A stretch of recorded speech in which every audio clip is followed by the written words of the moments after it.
আসসালামু আলাইকুম সুপ্রিয় দর্শক, আপনারা দেখছেন আন্তর্জাতিক খবর। আপনাদের সাথে আছে আমি মোহাম্মদ কাউসার। চলুন দেখে নিচ্ছি আজকের সংবাদ শিরোনামগুলো।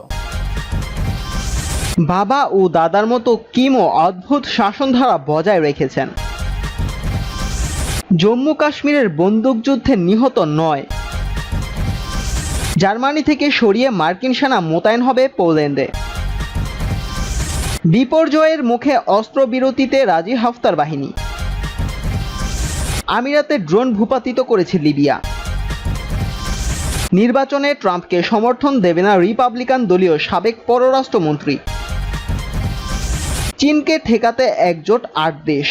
সুপ্রিয় দর্শক, এতক্ষণ দেখছিলেন সংবাদ শিরোনামগুলো। এখন আমরা চলে যাচ্ছি বিস্তারিত খবরে। কিম পরিবারের শাসনকালে বহু বিতর্কের সাক্ষী থেকেছেন উত্তর কোরিয়ার নাগরিকরা। স্বৈরাচারী শাসকের সিদ্ধান্তের সমালোচনা হয়েছে আন্তর্জাতিক মহলেও, তবু বহু বিতর্কের স্রষ্টা কিম জং উন বা তার পরিবার পিছপা হয়নি। স্বৈরাচারী নির্দেশের সূত্রপাত সেই কিম ইল সাংয়ের থেকে শুরু। তার ছেলে কিম জং ইলের পর আজ একই অদ্ভুত শাসন ধারা বজায় রেখেছেন কিম জং উনও। এমনই এক বিতর্কিত নির্দেশ হলো উত্তর কোরিয়ার নাগরিকদের জন্য স্বচ্ছতার নিদান, যা অমান্য করলে হাজতবাস পর্যন্ত হয়েছে। দেশের প্রতিষ্ঠাতা কিম ইল সাংয়ের বড় ছবি বাড়ির বসার ঘরে বাধ্যতামূলকভাবে রাখতে হবে এবং সেই ছবি এবং তার আশেপাশের এলাকা নিয়মিত পরিষ্কার রাখতে হবে। কিম জং উনের বাবা কিম জং ইলের শাসনেই এই নিয়ম জারি হয়েছিল উত্তর কোরিয়ায়।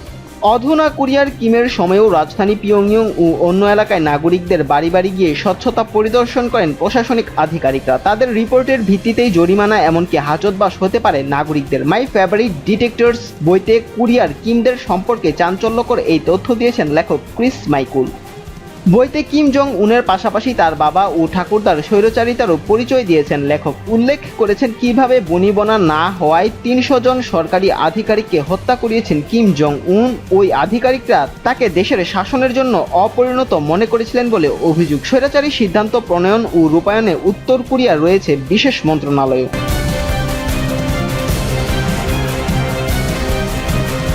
ভারত নিয়ন্ত্রিত জম্মু কাশ্মীরের শোপিয়ান জেলায় নিরাপত্তা বাহিনীর যৌথ অভিযানে 9 স্বাধীনতাকামী নিহত হয়েছে। দেশটির নিরাপত্তা বাহিনী জানিয়েছে সোমবার সকালে শোপিয়ান জেলার পিঞ্জোরা এলাকায় অভিযান চালানোর সময় বন্দুকযুদ্ধে 4 জন নিহত হন।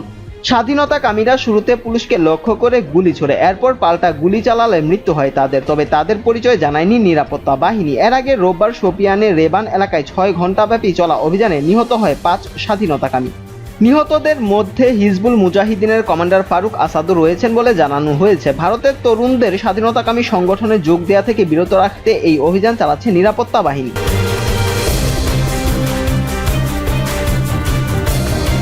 জার্মানি থেকে প্রত্যাহার করা মার্কিন সেনা নিজ দেশে মোতায়েনের ব্যাপারে আগ্রহ দেখিয়েছে পোল্যান্ড সরকার। ধারণা করা হচ্ছে এসব সেনা যদি পোল্যান্ডে মোতায়েন করা হয় তাহলে তাতে রাশিয়া ক্ষুব্ধ হতে পারে। পোল্যান্ডের অবস্থান একেবারেই রাশিয়ার সীমান্তের কাছে। বেশ আগে থেকে মার্কিন নেতৃত্বাধীন ন্যাটো জোট রাশিয়ার দোরগোড়ায় সেনা মোতায়েন করে রেখেছে এবং এই নিয়ে ন্যাটো জোট ও রাশিয়ার মধ্যে উত্তেজনা চলছে। পোল্যান্ডের প্রধানমন্ত্রী ম্যাথিউস মোরাভিকি গতকাল শনিবার মার্কিন সেনা গ্রহণের ব্যাপারে আগ্রহ দেখান। এর আগে মার্কিন প্রেসিডেন্ট ডোনাল্ড ট্রাম্প জার্মানিতে সেনা উপস্থিতি কমানোর নির্দেশ দেন। সে দেশে যেসব সেনা মোতায়েন রয়েছে সেখান থেকে একটা অংশ প্রত্যাহার করার কথা বলেন। জার্মানিতে আমেরিকার 34,500 সেনা স্থায়ীভাবে মোতায়েন করা রয়েছে। ট্রাম্পের নির্দেশ অনুসারে সেখান থেকে 9,500 সেনা সরিয়ে আনা হবে। মোরাভিকি পোল্যান্ডের একটি বেসরকারি রেডিও চ্যানেলকে দেয়া সাক্ষাৎকারে বলেন, আমি গভীরভাবে আশা করছি যে আমাদের ভেতরে যে বহু আলোচনা হয়েছে তার আওতায় জার্মানি থেকে প্রত্যাহার করা মার্কিন সেনা মোতায়েন করা হবে। অবশ্যই এ ব্যাপারে আমেরিকার পক্ষ থেকে মূল সিদ্ধান্ত আসতে হবে। জার্মান চ্যান্সেলর অ্যাঙ্গেলা মের্কেলের সঙ্গে বেশ কিছুদিন ধরে মার্কিন প্রেসিডেন্ট ডোনাল্ড ট্রাম্পের সম্পর্কের অবনতি ঘটেছে। ন্যাটো জোটের সামরিক ব্যয় বাড়ানোর ব্যাপারে ডোনাল্ড ট্রাম্প চাপ সৃষ্টি করেছেন এবং এই নিয়েই জার্মান চ্যান্সেলর অ্যাঙ্গেলা মের্কেল মার্কিন প্রেসিডেন্ট ট্রাম্পের প্রতি ক্ষুব্ধ হয়েছে। ধারণা করা হচ্ছে এরই অংশ হিসেবে জার্মানি থেকে সেনা সরিয়ে আনছে মার্কিন সরকার।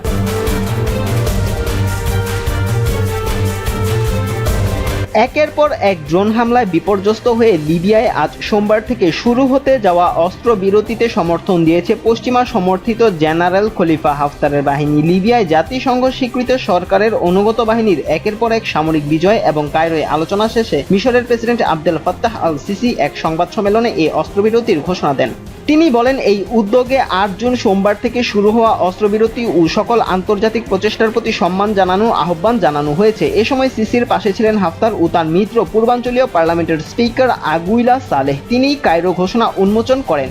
সিসি বলেন, এই ঘোষণায় লিবিয়ায় সকল অঞ্চল থেকে বিদেশি ভাড়াটে সৈন্য প্রত্যাহার, মিলিশিয়াগুলো ভেঙে দেয়া ও তাদের অস্ত্র হস্তান্তরের ব্যাপারে আহ্বান জানানো হয়েছে। এদিকে সিসির ঘোষণার এই সময় বিদ্রোহী সেনা কমান্ডার খলিফা হাফতার বাহিনীর হাত থেকে লিবিয়ার আল ওয়াসাকা, আবু হাদি, সিরতে ও আল জুফরা সহ দেশটির উপকূলের বিভিন্ন শহরকে মুক্ত করার জন্য একটি অভিযান শুরু করেছে আন্তর্জাতিকভাবে স্বীকৃত জাতীয় ঐক্যমত্যের লিবীয় সরকারের সেনাবাহিনী।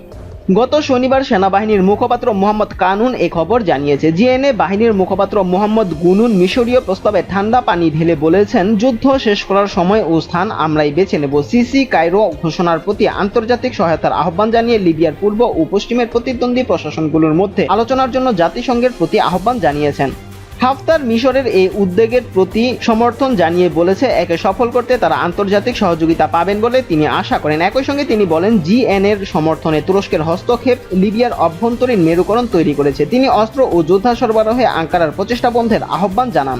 লিবিয়ার জাতিসংঘ সমর্থিত সরকার গত কয়েকদিন ধরে দেশটিতে ড্রোন হামলা চালিয়ে যেসব হাফতার যোদ্ধাকে হত্যা করে, এর মধ্যে মিজদা শহরে 26 বাংলাদেশি সহ 30 জনকে খুনের ঘটনায় একজন অভিযুক্ত ছিলেন।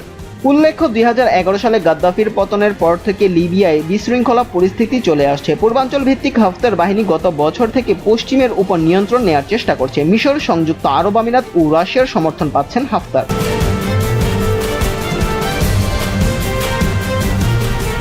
সংযুক্ত আরব আমিরাত সমর্থিত খলিফা হাফতারের এলএনএ বাহিনীর একটি ড্রোন ভূপাতিত করেছে লিবিয়ার সেনা সদস্যরা। লিবিয়ার সিরতে অঞ্চলে সামরিক অভিযানের সময় সেটি ভূপাতিত করা হয়। আনাদুলু এজেন্সির বরাতে জানা যায়, লিবিয়ার সিরতে জুফরা, ওয়াদি, উইস্ট, বুরাইদ, জাফরি এবং কাসর আবু হাইদ অঞ্চলে দখলের জন্য এক সামরিক অপারেশন শুরু করে লিবিয়ার সেনাবাহিনী।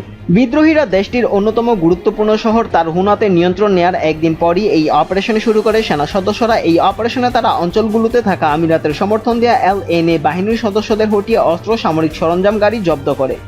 জানা যায়, আন্তর্জাতিকভাবে স্বীকৃত লিবিয়ার বর্তমান সরকার 2019 সালের এপ্রিল থেকেই এলএনএ বাহিনীর হামলার শিকার হয়ে আসছিল। ওই সময় তারা 1000 নিরীহ লিবীয় নাগরিককে হত্যা করেছে। 2011 সালে লিবিয়ার স্বৈরশাসক মোহাম্মদ গাদ্দাফি ক্ষমতা থেকে অপসারণ ও মৃত্যুর পর থেকে দেশটিতে কার্যত কোনো কেন্দ্রীয় সরকার গঠন হয়নি। 2014 সালে এক দফা সরকার গঠন হওয়ার কথা থাকলেও দেশটির রাজনৈতিক দলগুলো পূর্ব ও পশ্চিম অঞ্চলকে আলাদাভাবে নিয়ন্ত্রণ করছে। তবে বর্তমান আন্তর্জাতিকভাবে স্বীকৃত সরকার গত মার্চ থেকে এলএনএ বাহিনীর দখলে থাকা অঞ্চলগুলো নিজেদের আয়ত্তে নিতে শুরু করেছে। এরপর তারা আল ওয়াতিয়া বিমানঘাঁটি ও তারহুনা শহরের মতো গুরুত্বপূর্ণ স্থান দখল করে এলএনএ বাহিনীর মনোবল দুর্বল করে দিতে সক্ষম হয়েছে।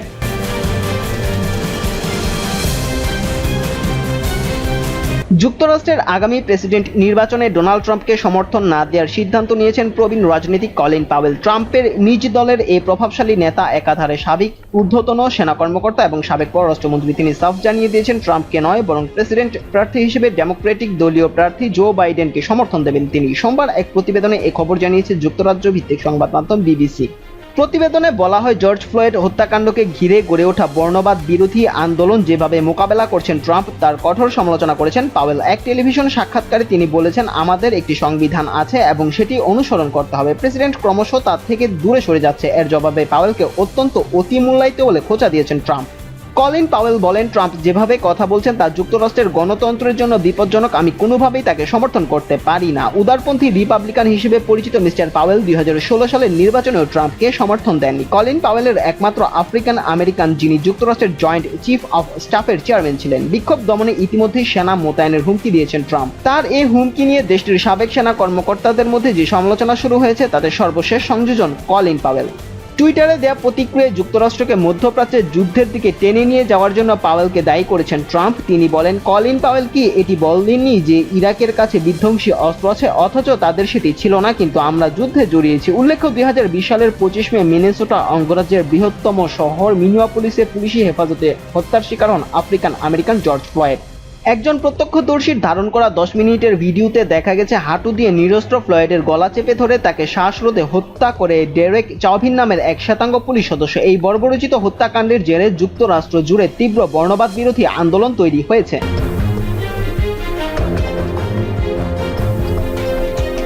বৈশ্বিক বাণিজ্য, নিরাপত্তা ও মানবাধিকার ইস্যুতে চীনকে রুখতে যুক্তরাষ্ট্র সহ 8 দেশের আইন প্রণেতারা একটি জোট গঠন করেছেন। চীনের উদীয়মান প্রভাব কমাতে inter parliamentary alliance on China নামের এই জোট গঠন হয়েছে। এর সদস্য দেশ হলো যুক্তরাষ্ট্র, যুক্তরাজ্য, Germany, Japan, Australia, Canada, Sweden ও নরওয়ে। টাইমস অফ ইন্ডিয়া জানায় মার্কিন Republican senator Marco Rubio, Democrat senator Bob Menendez, জাপানের সাবেক প্রতিরক্ষামন্ত্রী জেনারেল নাকাতানি, ইউরোপিয়ান পার্লামেন্টের পররাষ্ট্র বিষয়ক কমিটির সদস্য মিওমান লেক্সম্যান ও British conservative MP লিয়ান Duncan Smith সবাই নতুন এ জোটের সহসভাপতি। এদিকে হংকংয়ের উপর বেইজিংয়ের জাতীয় সুরক্ষা আইন আরোপের পদক্ষেপের নিন্দা জানিয়েছে জোটটি। নেতারা বলেন, এই আইন হংকংয়ের স্বায়ত্তশাসনের জন্য হুমকি। গোষ্ঠীটি বলেছে তাদের উদ্দেশ্য হলো উপযুক্ত এবং সমন্বিত প্রতিক্রিয়ায় তৈরি করা এবং গণপ্রজাতন্ত্রী চীন সম্পর্কিত বিষয়গুলোতে একটি সক্রিয় এবং কৌশলগত পদ্ধতিতে মোকাবিলা করা। হংকংয়ের কর্মকাণ্ড নিয়ে চীনকে লক্ষ্য করে টুইটারে একটি ভিডিও বার্তায় রুবিও বলেছেন, চীনা কমিউনিস্ট পার্টির শাসনে চীন একটি বৈশ্বিক চ্যালেঞ্জের প্রতিনিধিত্ব করে। তিনি বরাবরই বেইজিংয়ের সমালোচক। রুবিও আরও বলেন, আমাদের ভাগ করা মূল্যবোধের সাধারণ সুরক্ষা হিসেবে গণতান্ত্রিক দেশগুলোকে একত্রিত হওয়ার সময় এসেছে। এদিকে ভারতকে কার্যত হুমকি দিয়ে বেইজিং বলেছে, ভারত যেন আমেরিকার কথায় বোকামি না করে, যেন সুস্থপর্শী হয়েই থাকে, কারণ তারা তাদের অঞ্চলের 1 ইঞ্চি জমিও ছাড়বে না। চীনা সরকারের মুখপাত্র হিসেবে পরিচিত রাষ্ট্রীয় সংবাদ মাধ্যমে বলা হয়, চীন ভারতের কোনো খারাপ চায় না। গত কয়েক দশক ধরেই চীনের মূল জাতীয় নীতি হচ্ছে সুস্থ, স্বাভাবিক, প্রতিবেশীমূলক সম্পর্ক। চীন সবসময় সীমান্ত সমস্যার শান্তিপূর্ণ সমাধান চায়। এরপরই ভারতের সঙ্গে আমেরিকার সুসম্পর্কের দিকে কটাক্ষ করে চীনের হুঁশিয়ারি, ওয়াশিংটনের দ্বারা পরিচালিত হয়ে যেন বোকামি না করে ভারত। যখনই ভারত চীন সমস্যা হয়, সেখানে লাভের আশায় সবসময় ভারতকে সমর্থন করে আমেরিকা। এতে সীমান্ত সমস্যা আরও জটিল হয়। প্রসঙ্গত, ভারত চীনের মধ্যে লেফটেন্যান্ট জেনারেল পর্যায়ের বৈঠক শেষ হয়েছে। বিগত 1 মাস ধরে চলছে লাদাখ সীমান্তে দুদেশের মধ্যকার উত্তপ্ত পরিস্থিতি। শনিবার লাদাখ সীমান্তে দুদেশ আলোচনায় বসে।